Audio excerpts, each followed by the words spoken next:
آل سیدنا مولانا محمد کما تحب و ترضى بأن تصلی علیہ صلاۃ و سلاما علیک یا سیدی یا حبیبی یا رسول اللہ صلی اللہ تعالی علیہ وسلم۔ الحمدللہ نماز جمعہ کی خاطر ہم قبل از وقت مسجد میں حاضر آئے ہیں۔ اللہ تبارک و تعالی ہمارا جمع ہونا قبول فرمائے۔ اور ایک حدیث شریف کا مفہوم ہے کہ جو نماز کے انتظار میں رہتا ہے، دوران نماز اس سے اگر چھوٹے چھوٹے گناہ ہو جاتے ہیں، اللہ تبارک و تعالی اپنے فضل و کرم سے وہ گناہوں کو معاف فرما دیتا ہے۔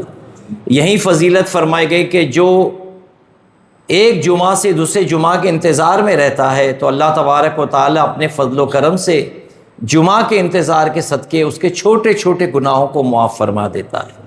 اور پھر مزید فرمایا گیا کہ جو رمضان شریف سے رمضان شریف کا انتظار کرتا ہے، انتظار کے درمیان اگر اس سے کوئی چھوٹے چھوٹے گناہ ہوتے ہیں، اور یقیناً ہوتے ہیں، اللہ تبارک و تعالیٰ اپنے فضل و کرم سے وہ گناہوں کو معاف فرماتا ہے۔ میرا رب بڑا کریم ہے، وہ ہمیں بخشنے کے موقع دیتا ہے۔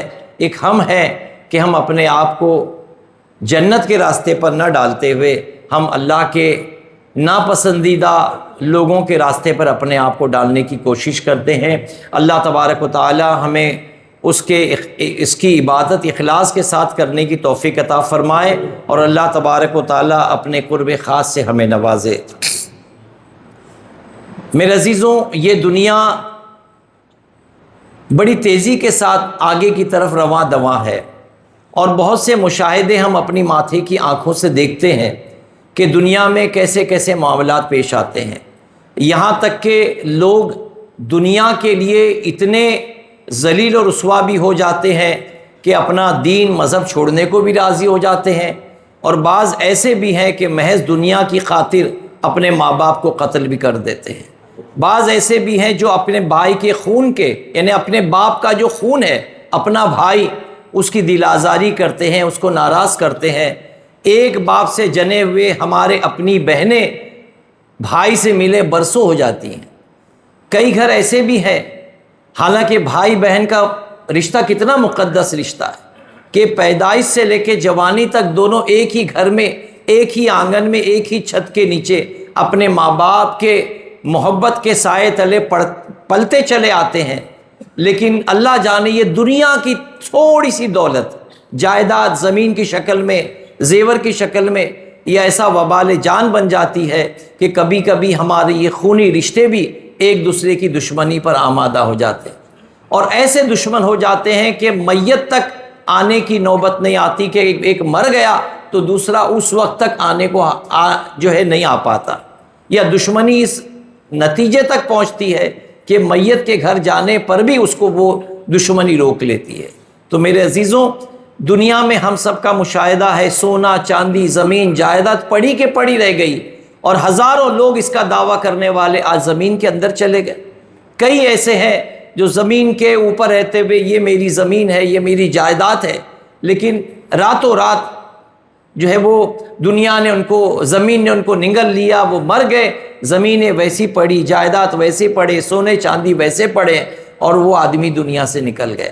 اب کیا رہ گیا کہ بس دشمنی چلتی رہی، اللہ جانے وہ قیامت تک کب تک چلتی رہے گی۔ اور اگر بچوں نے عقل مندی کا اظہار کیا اور ساتھ ساتھ محبت سے اپنے معاملات کو سلجھا دیا تو سبحان اللہ، اور نہیں سلجھایا تو پھر خاندان در خاندان، نسل در نسل ہمارا تمام تھوڑے مال کے لیے دشمنی چلتی نظر آتی ہے۔ تو لکھنے والے لکھتے ہیں، جب آپ پرندوں کو دانہ ڈالتے ہیں تو وہ شور مچا کر اپنے ساتھیوں کو بلاتے ہیں، پھر سب مل کر سکون سے کھاتے ہیں۔ انہیں ہرس نہیں ہوتی، سب کچھ اکیلے ہی سمیٹ لیں، جیسا ہم کو ہے کہ میں رکھ لوں، دوسرے کو نہ ملے، ایسی ہرس پرندوں میں نہیں ہوتی۔ وہ اپنا حصہ کھاتے ہیں، لڑتے نہیں، جتنا ضرورت ہو لے لیتے ہیں اور پھر اڑ جاتے ہیں۔ انہیں یقین ہوتا ہے کہ جس رزق کا اللہ نے وعدہ کیا ہے وہ انہیں ضرور مل کر کے رہے گا۔ اگلے دن وہ دوبارہ نکلتے ہیں اپنے حصے کا رزق تلاش کرنے کے لیے، اس یقین کے ساتھ کہ آج بھی اللہ نے انہیں وعدے کے مطابق رزق دینا ہی ہے۔ مگر انسان کا حال کچھ ایسا ہے، اس کے بالکل برعکس ہے۔ اگر انسان کے اختیار میں ہو تو دوسروں کی خوشیاں بھی اپنی نظروں سے چھین لے گا۔ ہمیں لگتا ہے کہ اگر کسی کے ساتھ مل بانٹ کر کھا لیا تو شاید ہمارا حصہ کم ہو جائے۔ ہمیں یقین ہے اللہ رزاق ہے، لیکن پھر بھی ہم کسی کے ساتھ کوئی چیز شیئر کرتے ہیں تو دل کے کسی کونے میں آتا ہے ہائے یہ میرا حصہ نہ کھا لے، اس نے میرا حصہ کھا لیا ہوگا۔ لیکن یقین اس بات پر ہو کہ جو اللہ تبارک و تعالیٰ نے جس کا حصہ مقرر کیا ہے اس کو وہ حصہ مل کر کے ہی رہے گا۔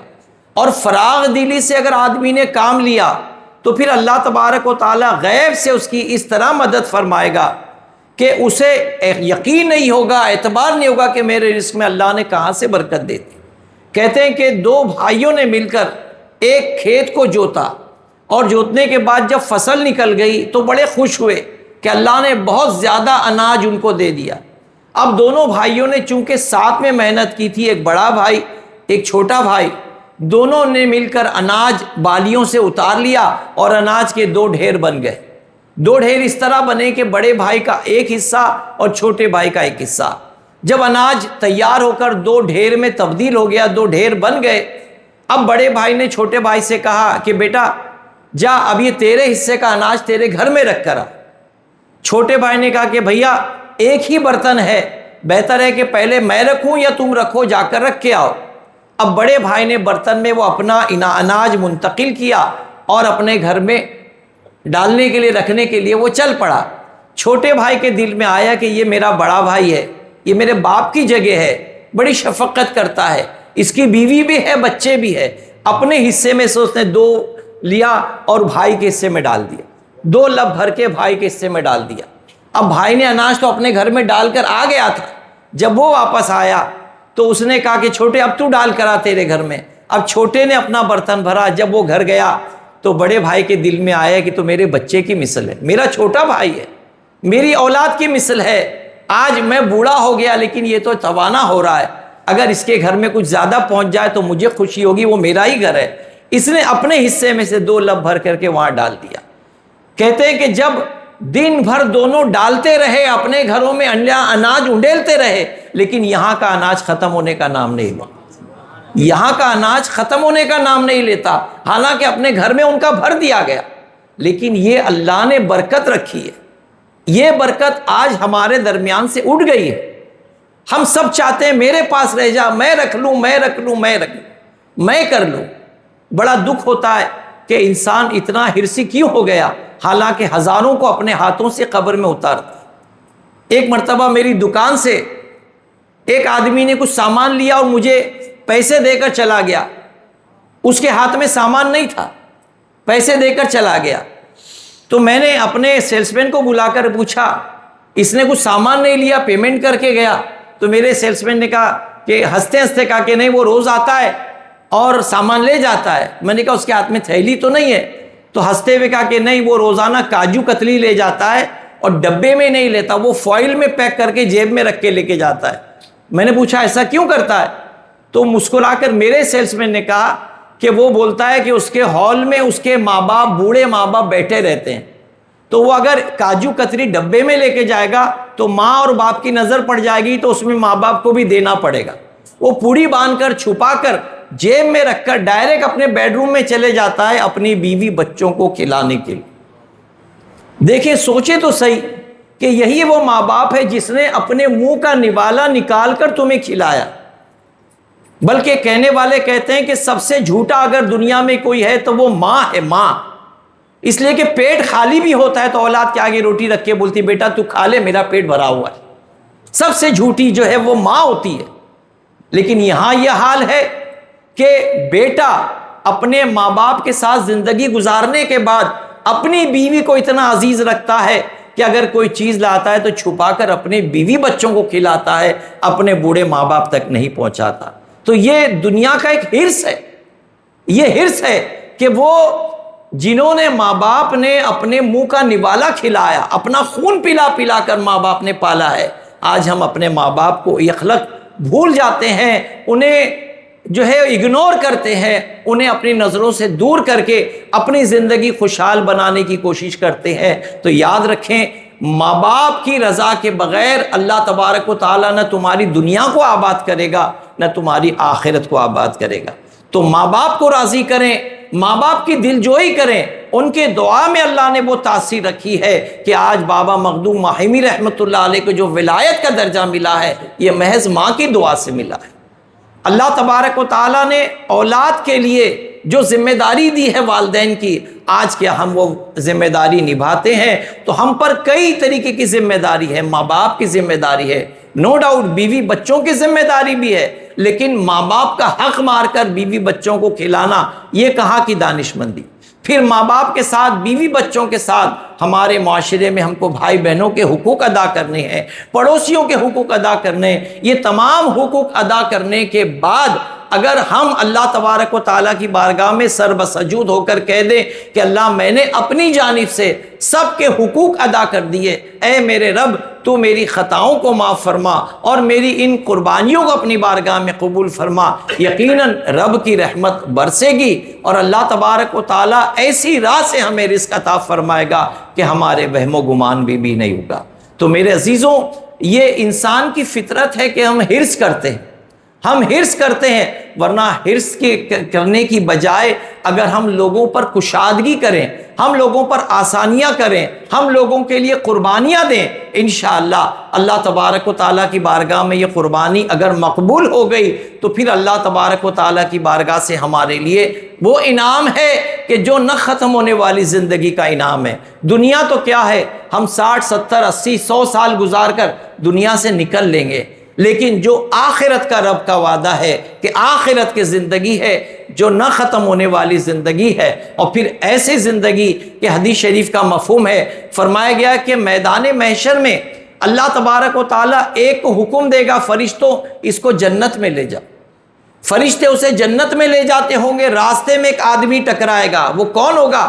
اس نے دنیا میں اس کو پانی پلایا، صرف پانی پلایا ہے، تو رب کی رحمت کو وہ آواز دے گا کہ اللہ یہ بندہ جہنم میں کیوں جا رہا ہے؟ رب کی رحمت آواز دے گی بندہ اس نے اپنے اعمال کی وجہ سے جہنم کا انتخاب کیا، اس کو جہنم میں ڈالا جا رہا ہے۔ یہ کہے گا اللہ تو نے تو کہا کسی کی نیکی رائے گا نہیں جائے گی، اس کی نیکی کیوں ضائع ہو رہی ہے؟ رب کی رحمت فرمائے گی کیا نیکی تھی؟ یہ کہے گا الہ العالمین اس نے دنیا میں مجھے پانی پلایا تھا، وہ نیکی تھی، آج وہ محض وہ نیکی بھی درگزر کی جا رہی ہے، اس نے پانی پلایا تھا۔ رب کی رحمت آواز دے گی میرے بندے تو بھی جنت میں جا اور اپنے بھائی کو بھی جنت میں لے کر جا۔ تو اللہ تبارک و تعالیٰ تو ایسا کریم ہے، جی ایسا کریم ہے اللہ تبارک و تعالیٰ کہ وہ ہم کو بخشنے کے مواقع دیتا ہے، لیکن ہم ہیں کہ اپنی بخشش کے بجائے ہم اللہ تبارک و تعالیٰ کی ناراضگی کو مول لیتے ہیں۔ آپ حضرات سے گزارش ہے کہ اپنے آپ میں جذبہ رکھیں قربانی کا جذبہ، اور کئی جگہ پر صرف کھانے پینے میں نہیں بلکہ صف بندی میں نماز کے لیے بھی آپ کو چاہیے کہ قربانی کا جذبہ رکھیں۔ اگر کوئی ضعیف ہے اس کو جگہ دے دیں، اگر کوئی بوڑھا ہے اس کو جگہ دے دیں۔ یہ چھوٹی چھوٹی قربانی بظاہر ہے، لیکن اللہ کی بارگاہ میں اگر اس نے بوڑھے نے کشادگی جگہ پر آ کر نماز پڑھ لی، جیسے کچھ لوگ باہر دھوپ میں پڑھتے ہیں، ایک جوان دھوپ میں پڑھ رہا ہے لیکن ایک بوڑھا دھوپ میں پڑھ رہا ہے، جوان اگر چھاؤں میں پڑھ رہا ہے، جوان نے سوچا کہ میری تو عمر ہے میں دھوپ برداشت کر سکتا ہوں، اس بوڑھے کو اپنی جگہ کھڑا کیا اور خود دھوپ میں چلا گیا، بغیر کسی غرض کے اس نے قربانی دی ہے۔ اللہ تبارک و تعالیٰ یہ قربانی بھی ضائع نہیں فرمائے گا، اللہ اسے نوازے گا، اور یہاں کی دھوپ ہے لیکن وہاں عرش کا سایہ ملے گا، اللہ کی رحمت کا سایہ ملے گا۔ لیکن ہم ہیں کہ یہ چھوٹی چھوٹی نیکیوں کو بھی درگزر کرتے ہیں۔ قرآن مجید فرقان الحمید میں فرمایا گیا ان الحسنات یذہبن السیئات، کہ بے شک نیکیاں برائیوں کو جلا دیتی ہے۔ اگر ایک گناہ ہو گیا اب 2 نیکی کرو، اگر 2 گناہ کر بیٹھے تو 4 نیکی کرو، جب نیکی کرو گے تو یہ گناہ خود بخود جل جائیں گے، گناہ ختم ہو جائیں گے اور ہمارے نامہ اعمال میں نیکیاں باقی رہے گی۔ اللہ تبارک و تعالیٰ کہنے سننے سے زیادہ ہمیں عمل کی توفیق عطا فرمائے، اور اللہ ہمیں یہ جذبہ عطا فرمائے کہ ہم اپنے بھائی کے لیے قربانی کر سکیں، ایثار کریں۔ یعنی صحابہ کرام کی زندگی سے ملتا ہے کہ میدان جہاد میں شہید ہو رہے ہیں، اچانک ایک طرف سے آواز آتی العطش العطش، پانی پانی، پیاس پیاس، پانی پلانے والے ساتھی آگے بڑھتے ہیں، اس شہید ہونے والے کے منہ میں مشک لگاتے ہیں پانی پینے کے لیے، ابھی اس کے منہ میں لگتا ہی ہے مشک کہ مرنے والے شہید ہونے والے کو کہیں سے آواز آتی ہے العطش العطش، وہ کہتا ہے پہلے میرے بھائی کو پلاؤ، پہلے میرے بھائی کو پلاؤ، وہ پلانے والا دوڑ کر اسے پلانے جاتا ہے، وہ بھی آواز سنتا ہے العطش العطش، کہیں پانی پانی، ہائے پانی۔ یہ وہ وقت ہے، کرٹیکل وقت ہے کہ جب سمندر کا ساتوں سمندر کا پانی میٹھا کر کے پلا دیا جائے تب بھی پیاس نہیں بجھے گی۔ ویسے حال میں صحابہ کرام کی قربانیاں دیکھے کہ دنیا سے روانہ ہو رہے ہیں لیکن اپنے بھائی کا خیال کرتے ہوئے کہتے ہیں کہ اسے پانی پلاؤ، اس کو زیادہ حاجت ہے۔ جب اس کو پانی پلانے والا دوڑ کے وہاں تک جاتا ہے، وہ دنیا سے پردہ کر گیا، یہ پلٹ کر دوسرے کے پاس آتے ہیں، یہ بھی دنیا سے پردہ کر گئے، پہلے کے پاس آتے ہیں، وہ بھی جام شہادت پی لیتے ہیں۔ تو ہمیں ایک مثال ملتی ہے کہ مرتے مرتے بھی اپنے بھائیوں کا خیال رکھا جائے۔ ہم تو جیتے جی نہیں رکھتے، لیکن مرتے مرتے دنیا سے جاتے وقت بھی ہم کو حکم دیا گیا کہ اپنے بھائی کا خیال رکھا جائے۔ میرے عزیزوں، اگر آج مسلمانوں میں یہ ایثار کا جذبہ پیدا ہو جائے، یا ہے تو صحیح لیکن جاگ جائے، مسلمانوں میں ایثار کا جذبہ بہت ہے۔ ہم نے لاک ڈاؤن میں دیکھ لیا، ہم نے 92 کے رائٹس میں دیکھ لیا کہ الحمدللہ مسلمانوں کے دلوں میں ایثار کا جذبہ بہت ہے، قربانی کا جذبہ بہت ہے، لیکن سو جاتا ہے، اسے جگانے کی حاجت ہوتی ہے۔ ایسے حالات ہوتے ہیں جب کوئی بپتا پڑتی ہے، کوئی تکلیف آتی ہے، تب ہمارا وہ احساس جاگتا ہے، ورنہ ہم اپنے احساس کے تلے دب کر کے سو جاتے ہیں۔ میرے عزیزوں، قربانیوں کا جذبہ اپنے اندر پیدا کریں۔ یہ نہیں کہ صرف بقرہ عید میں بکرے لا کر ذبح کریں، بلکہ اس کے علاوہ بھی ہم اپنی قربانیاں دیں، ماں باپ کے لیے قربانیاں دیں، بھائی بہنوں کے لیے قربانیاں دیں، اولاد کے لیے قربانیاں دیں۔ ان کے لیے قربانی دے دو گے اور اگر اخلاص سے دو گے تو انشاءاللہ یہ قربانی ضائع نہیں ہوگی۔ اللہ تبارک و تعالیٰ کہنے سننے سے زیادہ ہمیں عمل کی توفیق عطا فرمائے، اور اللہ تبارک و تعالیٰ اپنے فضل و کرم سے ہم جو کچھ نیک کام کریں اخلاص کے ساتھ کریں، تاکہ اللہ تبارک و تعالیٰ کی بارگاہ میں ہم سرخرو ہو سکیں۔ اللہ رب العزت کی بارگاہ میں مزید دعا ہے، اے اللہ بیماروں کو شفائے کاملہ عاجلہ عطا فرما۔ بالخصوص ہمارے امام صاحب ہاسپٹلائز تھے، ابھی ڈسچارج ہو کر آئے ہیں، ان کے لیے دعا کریں اللہ تبارک و تعالیٰ انہیں صحت کاملہ و عاجلہ عطا فرمائے۔ اور جو بیمار ہیں اللہ، ہم سب جسمانی بیماری میں مبتلا ہے، روحانی بیماری میں مبتلا ہے، اے اللہ تو شفا دینے والا ہے، ہمیں شفا عطا فرما۔ اے اللہ ہمارے حلال و جائز رزق میں کشادگی عطا فرما، ہمارے گھروں میں تیری خیر و برکت کا نزول فرما، ہمارے والدین کی بال بال مغفرت فرما، ہم میں سے جن کے والدین حیات ہیں انہیں درازی عمر بالخیر عطا فرما۔ اے اللہ ہم کو والدین کی خدمت کی توفیق عطا فرما، ہم میں سے جن کے والدین دنیا سے کوچ کر گئے اللہ انہیں جنت الفردوس میں اعلیٰ سے اعلیٰ مقام عطا فرما۔ اے اللہ ہمارے گھروں میں تیری خیر و برکت کا نزول فرما، ہمارے بیٹے بیٹیوں کے مستقبل کو روشن فرما، اسلام کا بول بالا فرما۔ اے اللہ ہمیں قیامت کی ہولناکیوں سے محفوظ فرما، اے اللہ میدان محشر کی ہولناکیوں سے محفوظ فرما، رسول کریم علیہ تحیت و تسلیم کے ہاتھوں جام کوثر نصیب فرما، آقا کریم صلی اللہ تعالی وسلم کی شفاعت نصیب فرما۔ اے اللہ فضل فرما، کرم فرما اور رحم فرما۔ وصلی اللہ تعالی علی خیر خلق سیدنا نور عرش محمد وعلی آلہ وصحبہ اجمعین برحمتک یا رحمت۔ اچھا وقت ہے ابھی، تو میرے عزیزوں بہرحال قربانی کا جذبہ ہم کو رکھنا چاہیے۔ جو دعائیں کی جمعہ کے دن دعائیں بڑی مقبول ہوتی ہے، کب ہوتی ہے؟ جب امام صاحب ممبر پر چڑھے اس وقت بھی دعا کریں، یہ وقت خاص دعا قبول ہونے کا کہ جب امام ممبر پر چڑھے دعا کی جائے، اور امام جب ایک خطبہ دے کر کچھ دیر بیٹھے اس وقت بھی ہاتھ باندھے دل ہی دل میں دعا کریں، اور جب امام صاحب دوسرا خطبہ دے کر نیچے تشریف لائیں اس وقت بھی دعا کریں۔ یہ تین وقت بڑے مقبول دعا کے وقت ہوتے ہیں، تو انشاءاللہ آپ دعا ضرور کریں۔ بہرحال قربانی کا جذبہ، اور اللہ نے سب کا رزق مقرر کر رکھا ہے، جس کو جتنا رزق اللہ نے دینا ہے انشاءاللہ اتنا رزق اس کو مل کر ہی رہے گا۔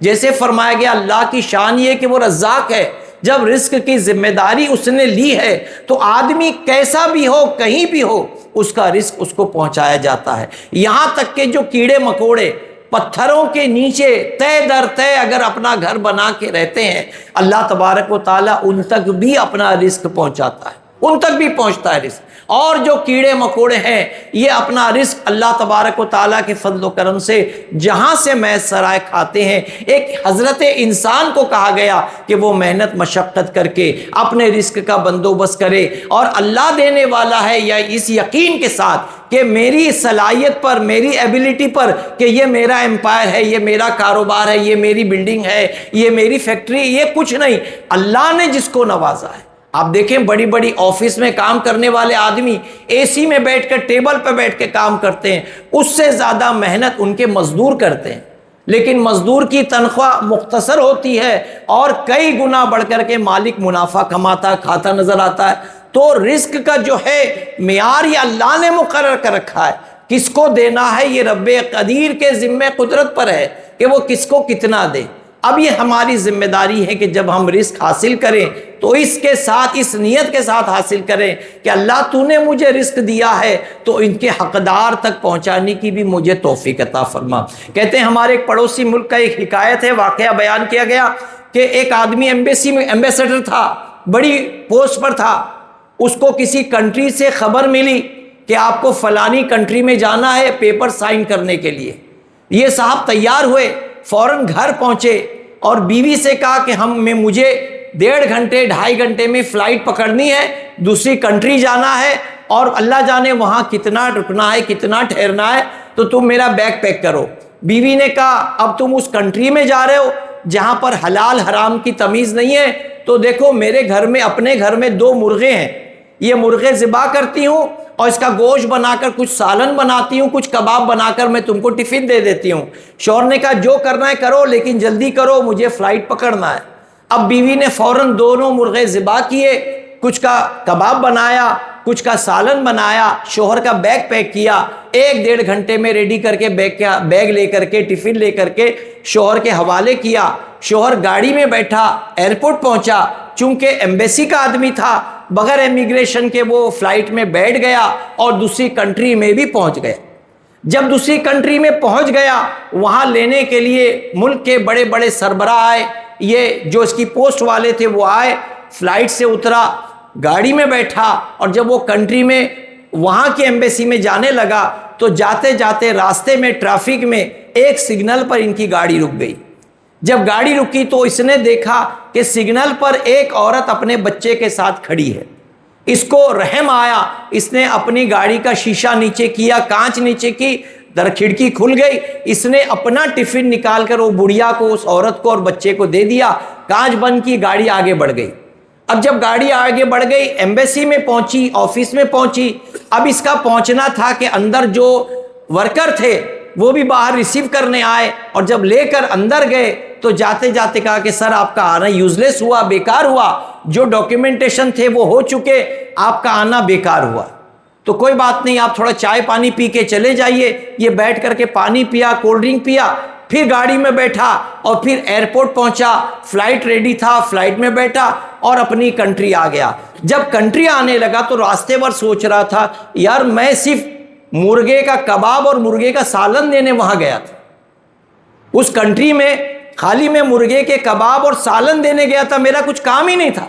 فلائٹ میں گیا، گاڑی میں بیٹھا، ان کی آفس پہنچا، راستے میں ٹفن دیا، وہاں سے واپس گاڑی میں بیٹھا، پھر فلائٹ پکڑا، پھر اپنی کنٹری میں آ گیا۔ تو گویا میں وہاں صرف مرغے کا سالن اور کباب دینے ہی گیا تھا۔